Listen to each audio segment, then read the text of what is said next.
Oh, thank you so much for joining us today. I'm Marlin Bohling with you, your tour guide to the ag commodities. And I am joined by Mr. Chris Swift of Swift Trading. He is based right here in the Nashville area. So always good to have Chris come in and visit in person in the studios. Hope you had a good holiday week. Oh, I did. Hope you did. Kind of a long weekend break for a lot of people. It was great. I think a lot of traders took off probably Tuesday or Wednesday already last week. Yeah, the volume was very, very thin last week.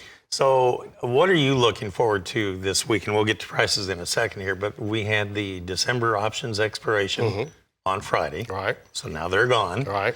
And now we have First Notice Day coming up on, Wednesday, I believe, right? Yeah. For December.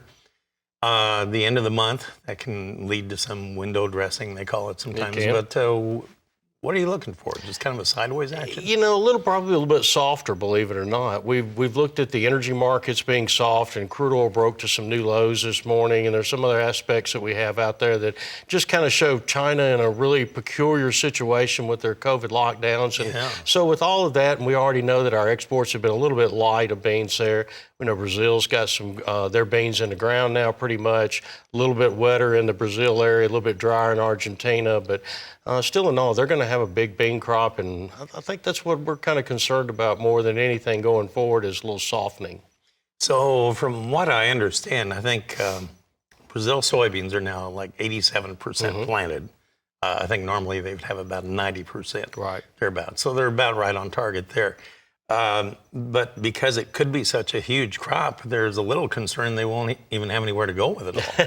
Well, I think they'll have some place. Of course, their storage facilities are not like what we have here in the United States, and generally they ship it out just as fast as they can. Or when they have on-farm storage, it's probably nothing more than just a pit that they put it in with a cover over it. So I think that's what we're probably looking for more than anything. What about the ongoing strikes down there? I'm not real sure how to take that. I've seen the big long lines of trucks and everything, and I know that's a hindrance to it right now, but it doesn't seem to be impacting price any, or if it does, maybe it's just keeping it supported. Those will break loose eventually, and when they do, then now you got to deal with all the onslaught of supply coming at one time.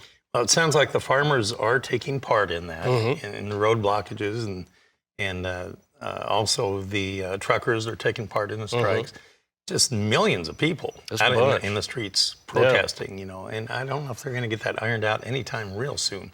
But I've also seen the satellite maps of where the ships are just backed up all along the coast there at the ports. So, I mean, even if they get things ironed out, it could take a few weeks to straighten everything out. Right? Oh, no doubt. And we have run into that all year. In the Ukraine and Europe, we've seen significant stoppages there. Now we've got in Brazil, even here in the United States, we've got rail traffic we've had to contend with and barge traffic that we've had to contend with, and yet we're still not moving any higher. So that's kind of one of the things that we look at. We've had to contend with these things for this year so far, and we've been able to move through them. So I see no reason why we can't move through this one. Well, let's see what the prices are doing right now. We'll take a look at our quotes provided by Bar Chart. On the corn, still weaker. We have March down 5 3/4 now at 665 1/2, about a penny and a half from our low of the day. And if you look at our soybean trade, we sold 110,000 tons of soybeans overnight to unknown destinations. They're a little bit higher. March up 3.5 cents at 14.45 3/4. But what if we get into a rail strike here? What's that going to do to the market? You know, I'm not real sure, because there's always the pull and tug to it. Those that need it can't get it, and those that have it can't get rid of it.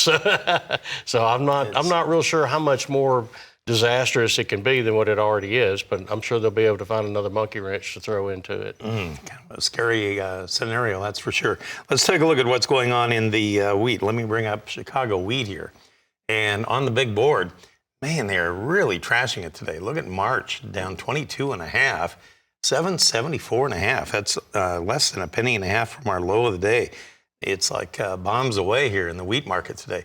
In Kansas City, March down 20.5 at 891.5. Just no support at all, the way it seems. And in Minneapolis, we have March down 7 1/4 now at 942 1/4. We'll come back in a moment, and we'll talk to Chris Swift about this livestock trade and what to expect there when we come back. All right, we're back talking with Chris Swift, and let's take a look at our livestock trade. We'll go to live cattle futures here on the big board. Well, right now you have your February contract at 154.50, so we're down 62 cents on the day. When we opened up, we were roughly about 25 to 30 lower. So we're getting kind of weak in the knees here. April live cattle down 65. We're at 158.32 right now. Over on the feeder cattle market, you have the January down 47. We're at 177.82. March down 45 at 181.10. And then you get to the lean hogs. They opened up with triple-digit losses, and now they're expanding that pretty greatly here. You have February down 245 at 86.05 per hundredweight. You have April also more than $2 lower today. It's down 222. Chris, if memory serves me, we had the delayed weekly export sales numbers that came out Friday, right? And they were actually pretty strong on the pork, if I recall. They were over 40,000 tons. Right. But none to China again. Right. And now with all that news about the protests and everything, is that what's upsetting this hog trade, or is there more to the story here? I think it's a combination of everything.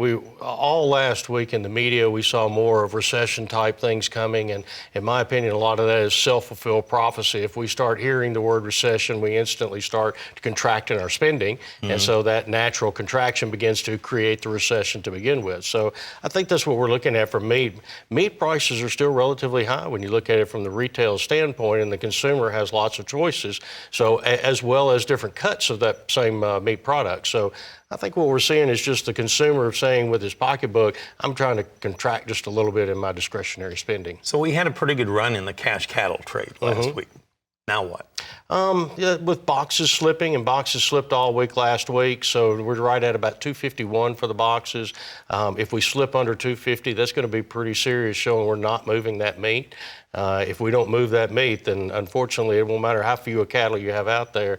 If nobody wants them, then the price still goes down. Is the holiday wholesale buying pretty much wrapped up? I think it is. I think you're seeing everything that you're going to see for that. And then we note that our restaurants are not nearly as booming through the Christmas season as what they have been in years past. And that's a big ordeal with the rib. So. All right. Well, thanks for explaining that. I appreciate that very much. Good to have you come in again.